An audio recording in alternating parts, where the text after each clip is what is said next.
ஆனா இந்துக்களுக்கான கோயில், அது ஒரு இந்து கோயில் அப்படிதான் நம்ம எடுத்துக்கணும் இல்லையா?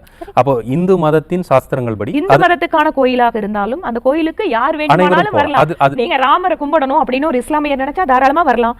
ராமரை கும்பிடணும்னு ஒரு கிறிஸ்டியன் நினைச்சா தாராளமா வரலாம். நாளைக்கு ஸ்ரீரங்கத்துல வந்த மாதிரியான சர்ச்சைகள்லாம் வராதுன்னு நீங்க நம்புறீங்க? ஸ்ரீரங்கத்துல அவர் பெருமாளை வழிபடக்கூடியவர், அவர் அங்க போய் நிற்கிறார், ஒரு இஸ்லாமியராக பிறப்பால் இருக்கிறாரு, ஆனா பெருமாள் பக்தர் நாமம் போட்டிருக்கிறாரு. அவர் அங்கிருந்து வெளியே நீங்க ஹிந்து மதத்துல மட்டும்தாங்க, ஹிந்து மதம் மட்டும்தான் ரொம்ப பரந்துபட்ட பார்வையோட இருக்கிறது.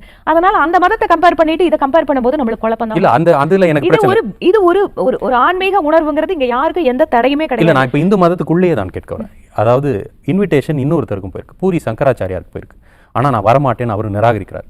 நரேந்திர மோடி அவர்கள் ராமரை தொட்டு அங்குள்ள பூஜைகள்லாம் நடக்கிறது சாஸ்திரத்திற்கு அடிப்படையில் இல்லை, அதை போய் நான் பார்த்து கைத்தட்ட சொல்றீங்களா, நான் போக மாட்டேன் அப்படின்றாரு. அவருக்கும் எதுவும் குழப்பம் இருக்கு? தெரியல, அது அவரோட கருத்து. ஓகே, உங்களோட கருத்தை நீங்க வச்சுக்கோங்க.